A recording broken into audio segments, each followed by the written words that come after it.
Hello everyone, it's once again me, Crunk Hunter 99. I welcome you back to Reptile Planet, and today we're gonna talk about one of the most fascinating lizards in the world, and also in the pet trade, and that is the bearded dragon. Now, bearded dragons do come from Australia. They're found in arid deserts and very rocky crops. Now, these guys are really docile by nature. Their scientific name for the central bearded dragon, which I have right here, is Pagona viticeps. Now, that's the most commonly kept bearded dragon species in the pet trade. Now, these guys can get about 2 feet long. They have a tan brown color, which can match their environment. And as you can see, they are pretty docile by nature, but in the wild, if you do see one, they will have a defense where they turn their beard and part of their tail black. They'll puff that out and they will say, "I'm big, I'm tough, stay away from me or I will bite you."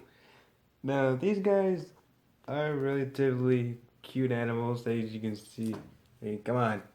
You can't ignore that cute face. Now, I've had Torch for about a few years now. Ever since he was a youngster, as you can see right now, he is starting to shed. He would shed every couple of weeks in patches, unlike snakes that shed their skin in one giant slide. Lizards shed their skin in patches. Say like they'll start with their head, then their arms, legs, tail, then their belly and their back. Now they'll shed their skin separately. Now these guys do make fantastic pets. If you want to plan on keeping one, hatchlings do well in a 20-gallon enclosure. Once they get bigger, around like a foot long, you move them around to a 45 to a 55-gallon tank. If you keep multiple of these guys, it's better to have a bigger enclosure, but I wouldn't recommend keeping two males in the same cage because they will battle each other. So I'll just keep one male and a few females in the same cage. Now, if you have an adult bearded dragon you raised alone all these years and try to introduce a cage mate, I would do it slowly because you put it there immediately, there could be a battle royal in the cage. You don't want that. Now, these guys are relatively, like I said before, they're very docile, easy to handle, easy to keep, and easy setup. You can probably use something like newspaper or probably a reptile carpet, or as a substrate, you can even use a callus of sand on the bottom. That might work very, very well. They are omnivorous. They will eat both plants and insects. In captivity, they'll eat a variety of vegetables with probably like around carrots, broccoli, mustard greens, grapes, blueberries, even strawberries. Insects, in captivity, you must feed them around mealworms and crickets. That will be a specialized diet. You do need to dust them so they have a lot of calcium in their food. That will give them a very healthy diet and a very healthy stage. I can see I've been giving mine a lot of dusted insects and vegetables. As you can see, he's very, very healthy and quite big. Sheesh. Now, the story is that Aladula tells the story where when I first got Torch, he was just a youngster. He was actually the only bearded dragon to actually climb all the way on my shoulder, and that's how I knew.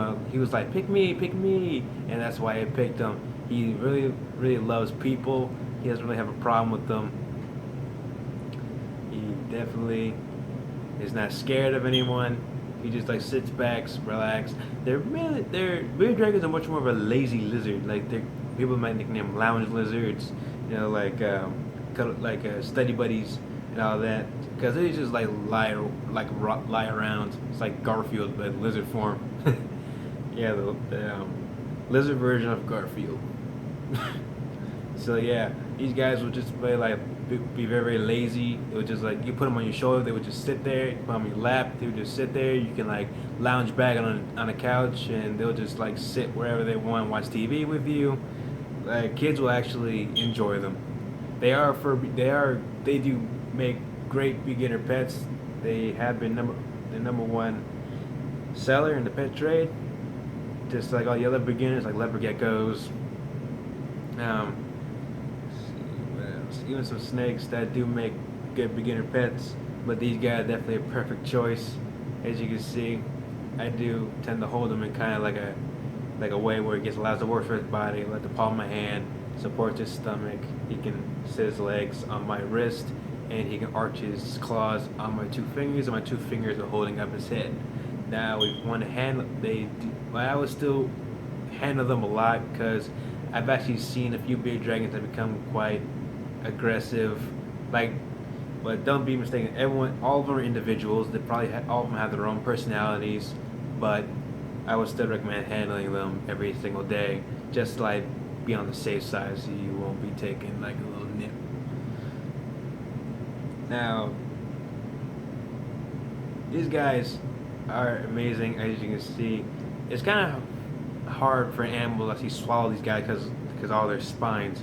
Like, this stuff is very pointy, still a little soft to move, but still a little bit spiky. Kind of makes it difficult for animals to eat these guys. So, there are a few species of bearded dragon out there. They have the Mitchell's bearded dragon, the Eastern bearded dragon, even some dwarfed bearded dragons, and once again, you have right here, the Central bearded dragon. You have your all those bearded dragon species, but the most commonly kept one is the Central bearded dragon, which do make good pets. You can see them all around. People even walking them around on their shoulders, like showing the people, like saying, "Hey, look at my lizard," and people that become fascinated with them, and do make excellent, good companions. I hope you enjoyed this video. If you enjoyed this video, please hit the like button. If you have any questions, post them in the comments. And don't forget to subscribe. I'm Croc199. This is Reptile Planet, and I'll see you next time. Adios.